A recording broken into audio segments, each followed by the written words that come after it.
Se você não está usando, com certeza conhece alguém ou um amigo de um amigo. As chamadas canetas emagrecedoras viraram febre no Brasil e também chegaram com força ao Paraguai. O problema é que os medicamentos à base de semaglutida e tirzepatida se tornaram alvo de contrabando. Você viu no Fantástico, brasileiros atravessam a fronteira em busca de preços mais baixos, ignorando a ausência de registro na Anvisa e a falta de qualquer controle de qualidade. Um risco muito grave à saúde que já virou caso de polícia.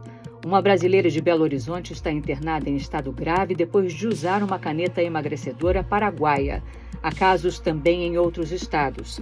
Mais de 30 mil canetas emagrecedoras que somam 32 milhões de reais foram apreendidas pela Receita Federal só no ano passado. Eu sou a Renata Capucci, isso é Fantástico.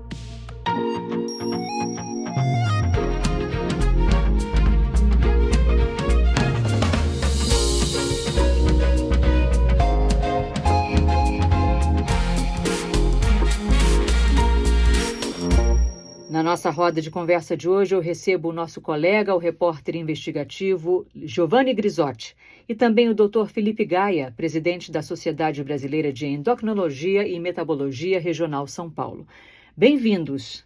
Boa noite, agradeço o convite para estar aqui com vocês hoje e espero poder contribuir com informações sobre esse tema que é bem relevante e está bem na moda hoje.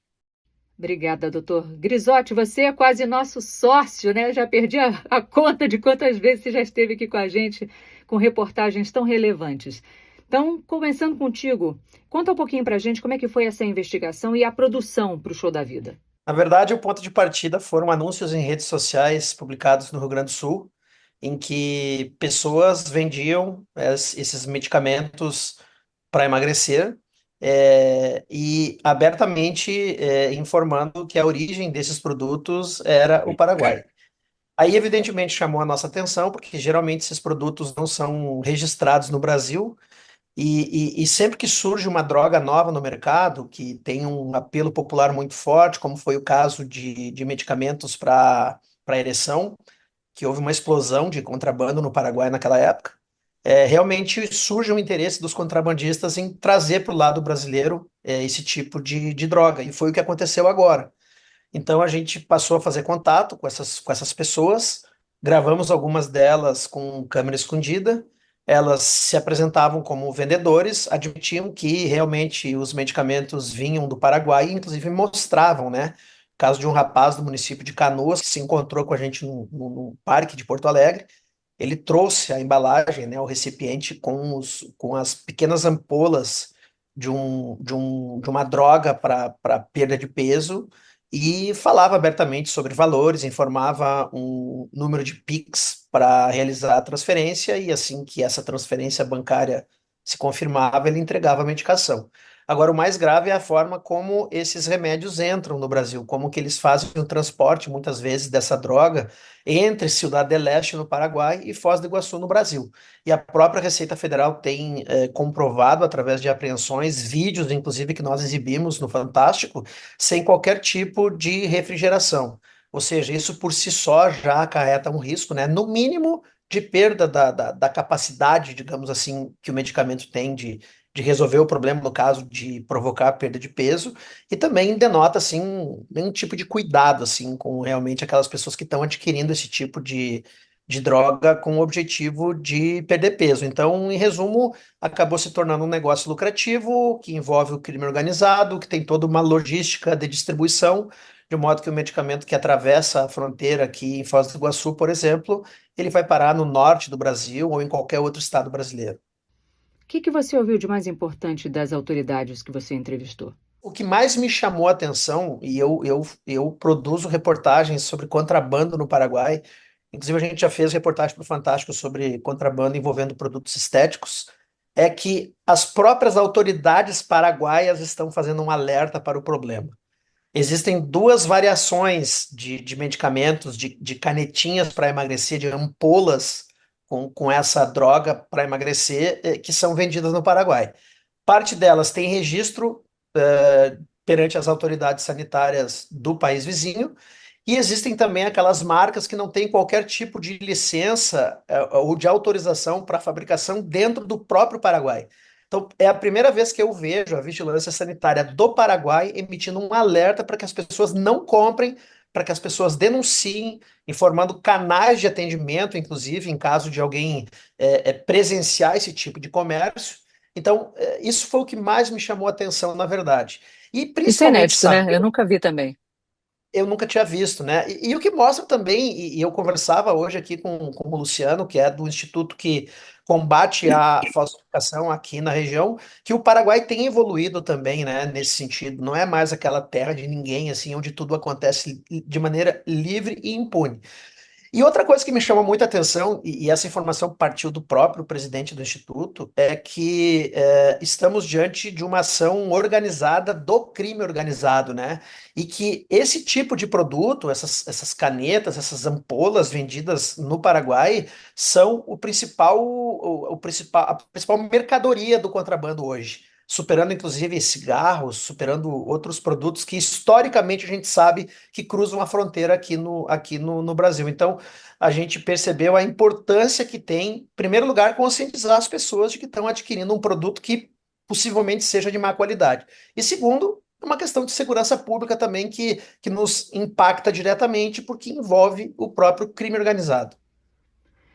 Doutor, conta pra gente, o que pode acontecer com uma pessoa que usa um medicamento como esse falsificado? Olha, o espectro de coisas que pode acontecer é enorme. Vai desde não acontecer nada e você tomar um prejuízo severo, porque esses medicamentos são caros, e isso é significante, desde ter efeitos colaterais na sua saúde e gerar problemas importantes. Existe toda uma fragilidade nesse tipo de comércio, na questão do produto, que vai desde você não saber a fonte do produto, se primeiro, se o que está ali dentro é o medicamento que você quer, se aquele medicamento, mesmo sendo o que você quer, se ele foi produzido num ambiente estéril, ele não está contaminado com bactérias que você vai injetar dentro de você, se ele não tem outras substâncias químicas ali, você tem uma questão de você não saber se aquele dispositivo de aplicação ele está calibrado para aquela dose que você quer. Você não sabe nem se tendo o medicamento ativo é o medicamento mesmo que você está injetando, ou se colocaram um medicamento, por exemplo, de uma geração anterior, que seria mais barato, mas com outra dosagem, outro perfil de efeitos. Se ele foi transportado e acondicionado, né, com a temperatura correta? Mesmo que ele seja um medicamento mesmo fabricado por uma das indústrias oficiais, se esse medicamento ele foi, como dito, acondicionado na temperatura, porque se ele ficou fora dela, ele vai se degradando, perdendo a atividade, e você pode comprar um medicamento que, mesmo sendo de um fabricante original, ele perdeu toda a sua atividade biológica, perdeu sua atividade de efeito. Você está, no final das contas, injetando uma substância sem finalidade e aí incorrendo naquele primeiro efeito que eu citei, que é o efeito financeiro de você perder alguma coisa. O segundo ponto é o seguinte: sendo o próprio medicamento, ele não é, mesmo o mais novo, que é a tizepatida, tendo um perfil de ação muito bom para ajudar aqueles que têm necessidade de perda de peso ou de controle dessas metabólicas, você ainda tem que saber como utilizar e saber como manusear os efeitos adversos, porque apesar de Quer ser o dizer, mais moderno, ele ainda tem efeito adverso. quer dizer, mesmo os medicamentos originais têm que ter acompanhamento médico. Perfeito, porque apesar de ter hoje o menor perfil, o menor percentual de pessoas com efeito adverso, tem.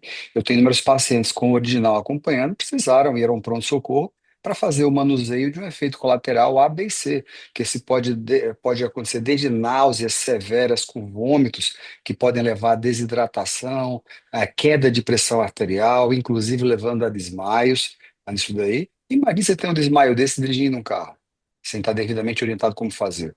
Você pode ter um retardo, um dos efeitos do medicamento é retardar a velocidade do tubo digestivo, né? Isso aumenta a saciedade, além do efeito central que dá lá no cérebro. E nesse aspecto, o indivíduo ele pode ter constipação, desde constipação séria, ficando mais de 7 dias, e que pode evoluir para um quadro abdominal agudo, intenso. Existem pacientes que eles podem ter uma falta de energia, uma apatia importante que pode prejudicar N nuances do seu desempenho, e inclusive também, menos importante, mas para quem tem é muito importante, O efeito colateral dele também pode ser queda de cabelo, pode acontecer de uma monta tal que o indivíduo ele pode se assustar. Então, mesmo quando é original, a gente ainda tem uma série de coisas que a gente tem que estar acompanhando o paciente para ajudar a manusear esses efeitos e, inclusive, ajudar como ajustar a dose. Porque não é só aquele manual que vem do fabricante que usa assim. Com a variação do ser humano, cada um reage de um modo diferente. E se não tiver alguém habilitado para poder lhe aconselhar, lhe orientar, você vai estar mais propenso a ter os efeitos adversos. Isso partindo do ponto que o medicamento ele é um medicamento original, que é a molécula mesmo.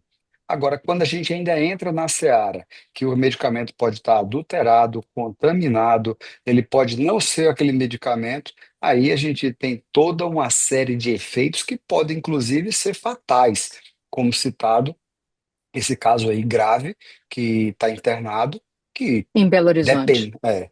Por exemplo, ele pode estar contaminado com alguma partícula, algum contaminante que gerou esse efeito.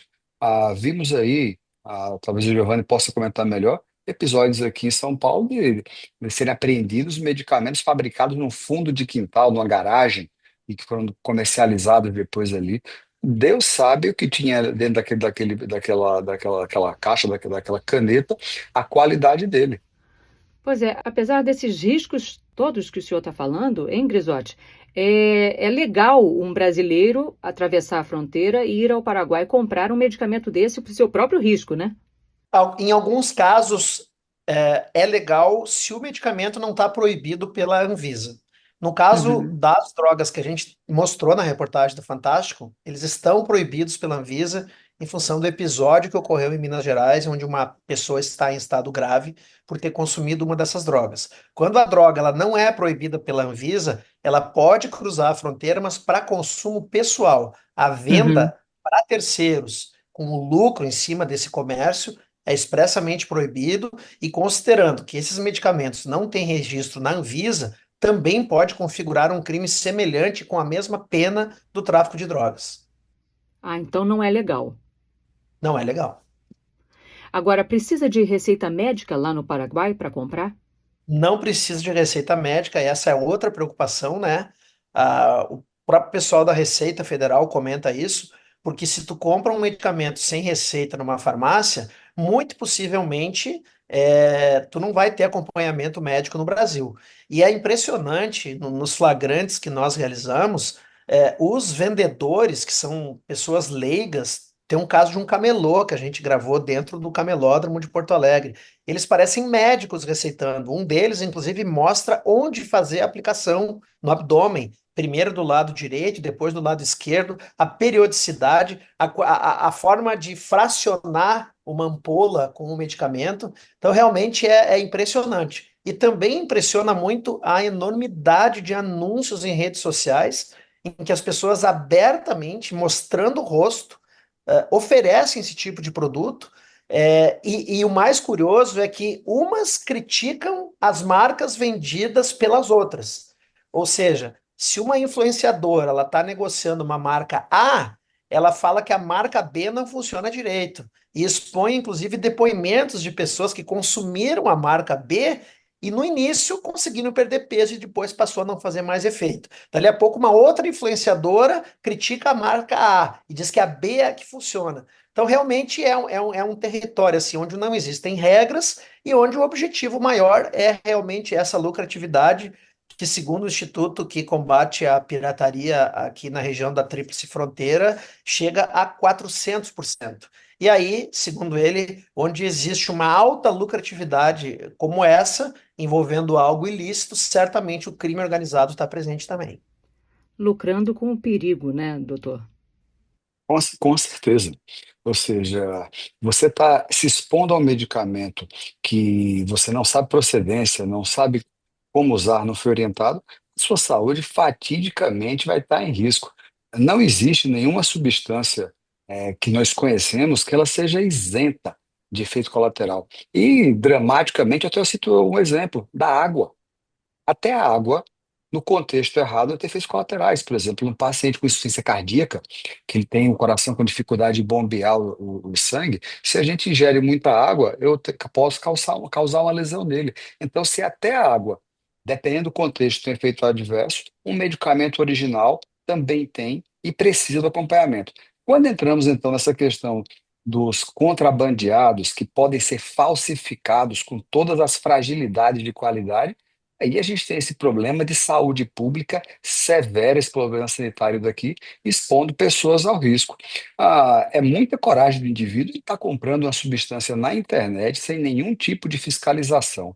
Para você ver a questão de como a nossa própria vigilância ela já trata essa questão da conservação do material, há décadas atrás, nós médicos recebíamos amostras grátis de medicamentos A, B e C em consultório para poder a gente ajudar a divulgar alguém. Isso praticamente está reduzindo e praticamente sumindo, porque uma das questões levantadas é que uma vez que o representante, por exemplo, recebe uma amostra original e a transporta no seu carro sem o devido controle de qualidade, aquela substância ela pode se alterar, perder a atividade biológica ou ter alguma mudança de característica que a torne tóxica e, devido a essa situação, muitas instituições, hospitais, tudo, hoje já coíbem a armazenamento e distribuição de amostra grátis, salvo se validados por um farmacêutico que checou toda a cadeia de custódia do produto.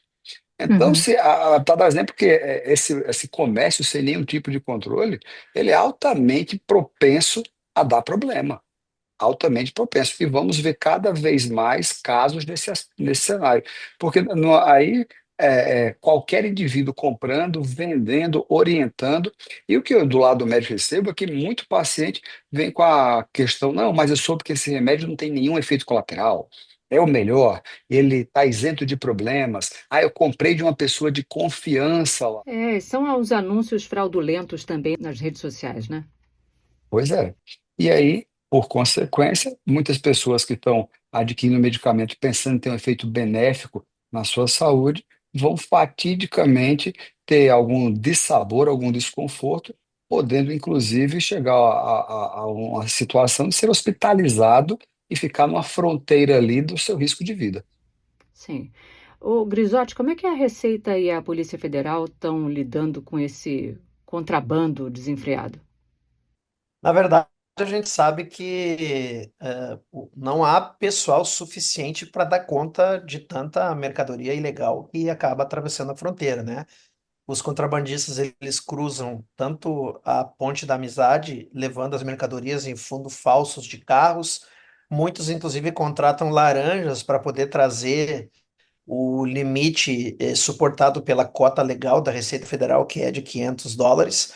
Trazem vans, inclusive lotadas de pessoas, só para cruzarem a fronteira com esse limite e não ultrapassar essa cota de US$ 500, como também utilizam muito o Rio Paraná, né? Existe um movimento formiguinha durante a noite de barcos que vão e que voltam a todo momento, então fica bem difícil para a Receita Federal, para a própria Polícia Federal manter um monitoramento permanente, inclusive nas estradas, né?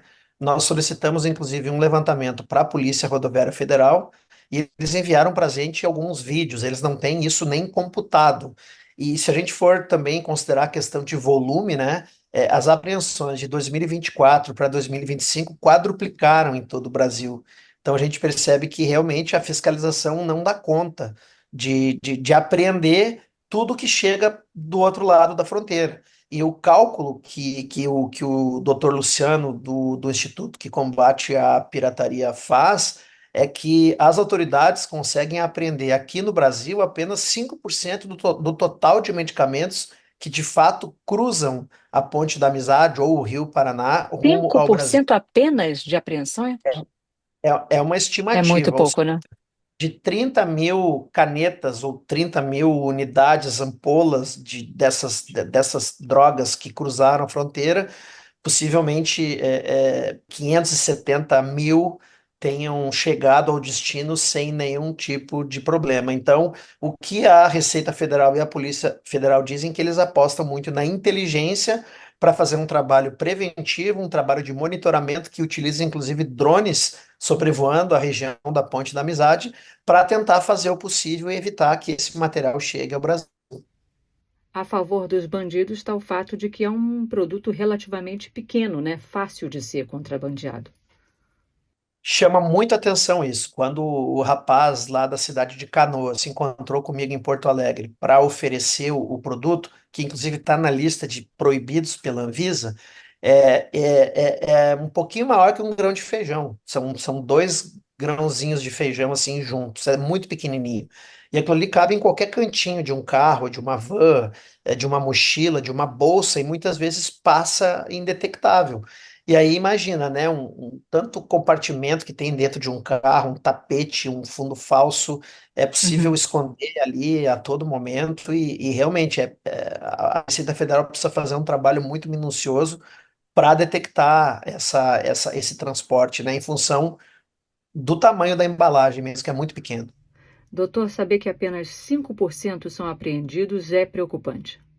Olha, é algo que a gente já tem uma noção, vendo os comentários em redes sociais, conversando em ambientes não profissionais, em rodas sociais, de pessoas que, mesmo próximas a nós médicos, mesmo com a nossa instrução, acabam enveredando para adquirir esses produtos aí, com o apelo do preço. Uma coisa que qualquer um que vive, compra alguma coisa, sabe é que não existe almoço de graça. Um produto muito abaixo do preço de referência, ele tem alguma coisa de diferente. Quanto custa em média, doutor, um medicamento original, correto, com selo da Anvisa? Tá, vamos tomar como base a tizepatida, que é o da moda hoje, que é o principal, que é o mais recente, um medicamento, há de ressaltar, muito bom, que ele veio para mudar o desfecho do controle de peso e doença metabólica. A menor dose dele, que é a dose 2,5, vendida pelo menos nas farmácias de São Paulo, você pode checar as grandes redes aí pela internet, checar, é algo em torno de R$ 1.420. É um medicamento caro. É, um medicamento que não é para todo mundo, né? Ele quase chega a um salário mínimo aí o preço. Sendo que a dose de 10 miligramas, que não é nem a maior dose, que seria 15, ela chega a custar próxima a R$ 3.000.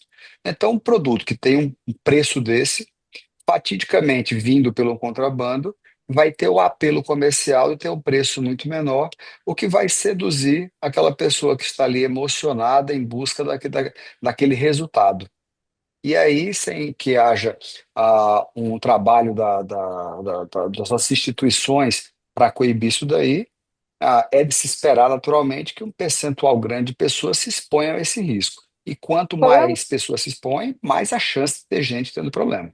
qual é o percentual de lucro dos contrabandistas lá no Paraguai? Segundo a Associação de Combate à Falsificação, chega a 400%. E um medicamento vendido no Brasil é negociado por um terço do preço do que o valor praticado nas farmácias.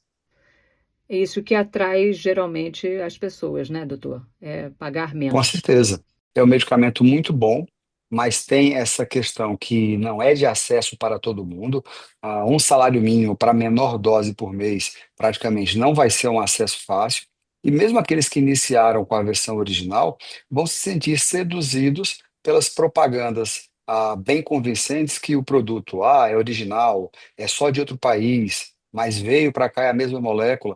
E vai acabar em algum Se tá momento barato, tendo. tem que desconfiar, né? Isso para tudo, tudo. Acho que todos aqui nós sabemos no bom senso que se um produto é vendido por 10 cruzeiros no lugar e está sendo anunciado a 2 cruzeiros em outro, algo de errado tem. Seja qualidade, seja legalidade, seja procedência, algo tem. Então, isso aí se aplica aos medicamentos da mesma forma. Doutor, explica pra gente a diferença da semaglutida e da tirzepatida, que são os princípios dessas canetas emagrecedoras mais famosas, por favor. A semaglutida, ela seria o medicamento da primeira geração. Ela simula esse hormônio GLP-1, que é produzido pelas células do digestivo e que vai ter ações em vários locais do corpo humano, desde pâncreas, estimulando a secreção de insulina, sendo um dos melhores medicamentos para o controle de diabetes, até ação também, por exemplo, sistema nervoso central, onde exerceria aquele efeito de modulação do apetite. A terceira geração desses medicamentos, que é a tizepatida, ela atua em duas vias: a via da semaglutida e uma via de um outro hormônio chamado GIP.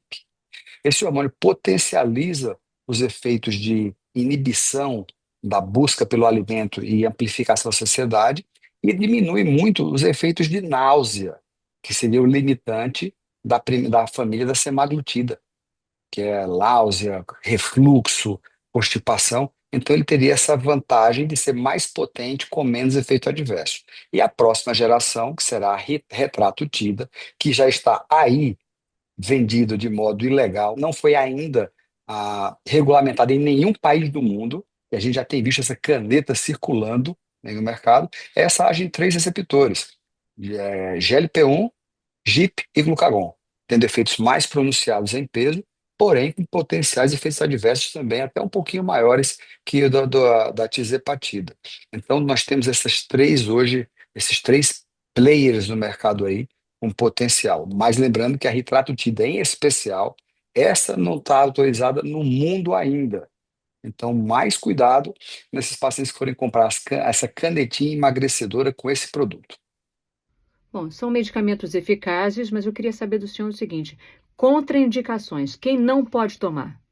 Tá. Contraindicações é o seguinte: existem as contraindicações clássicas mesmo. A primeira e mais importante é se você vai ser submetido a qualquer procedimento cirúrgico, está contraindicado, porque ele pode fazer essa diminuição do tubo digestivo. Imagina um indivíduo que tomou ali esse medicamento contrabandeado, não foi alertado, esqueceu de comentar para alguém que ia fazer algum procedimento cirúrgico com anestesia, e na hora da anestesia, toda a musculatura pode relaxar, e aquele resto de alimento que está parado no estômago, ele pode voltar a refluir e ser aspirado para a via dos pulmões, causando Uhum. aí uma pneumonia aspirativa, o que tem uma chance de ser severo, grave e até fatal muito alto.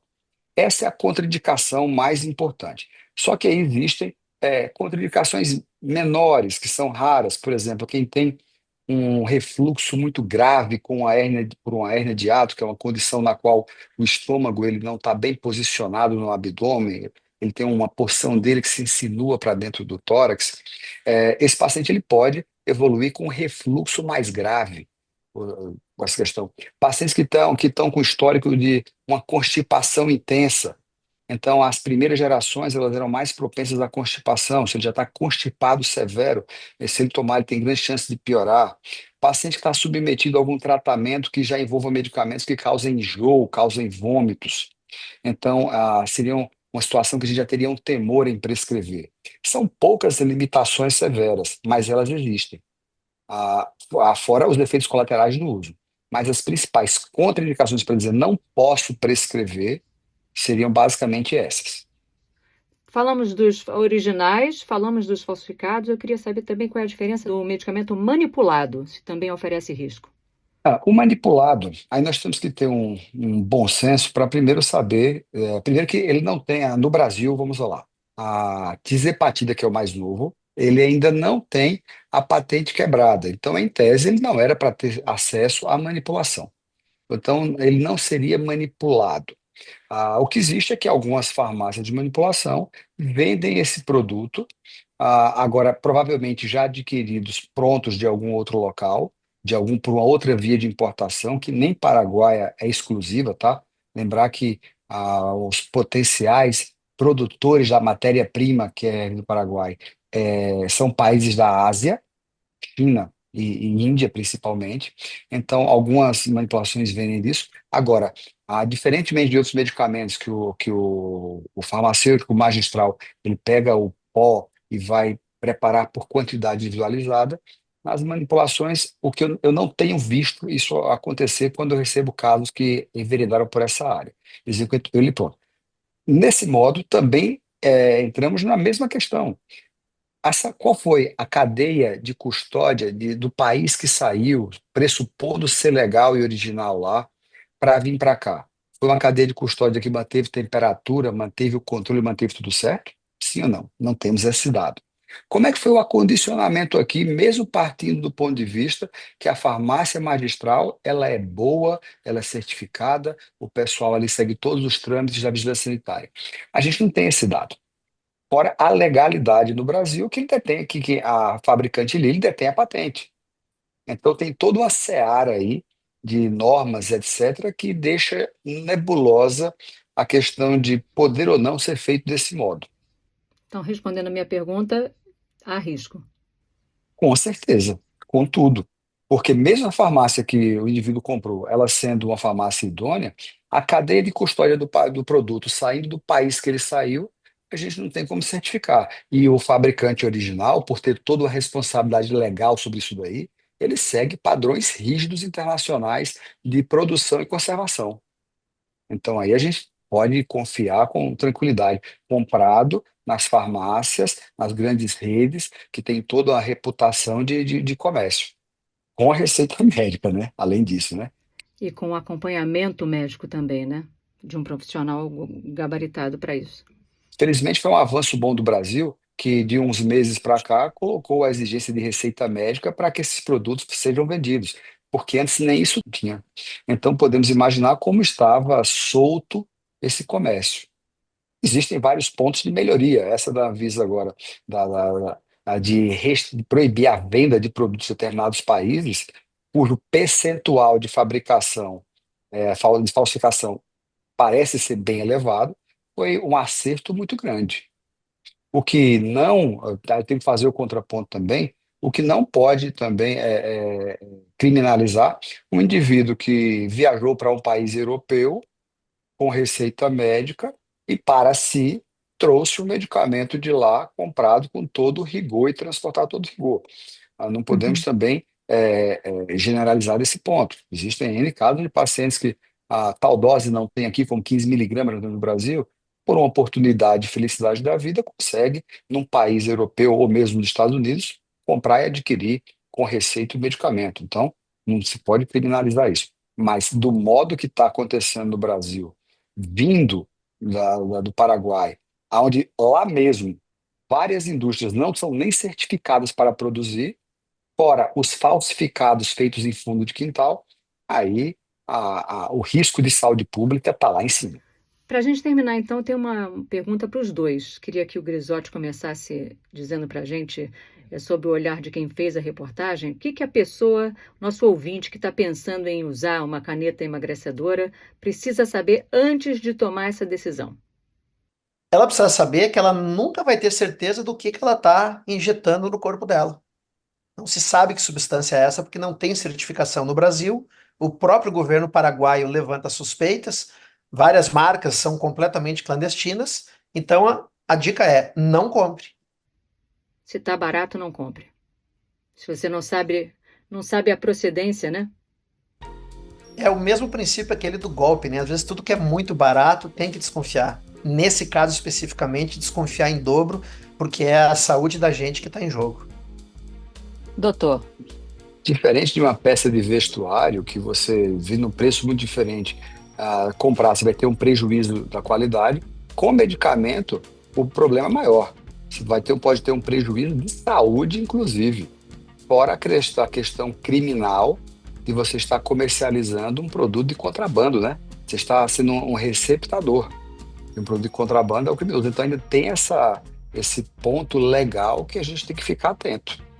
A de saúde, acho que já debatemos aqui em profundidade os riscos que as pessoas podem ter. é isso aí. Doutor Felipe e Grisotti, muito obrigada por esse papo, que eu espero realmente que tenha servido de alerta para muita gente que se coloca em risco, né, para emagrecer. Saúde sempre em primeiro lugar, minha gente. Sempre.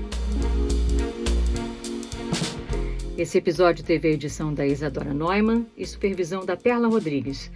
Obrigada pela companhia, meus amigos, e semana que vem a gente volta com mais um Isso é Fantástico.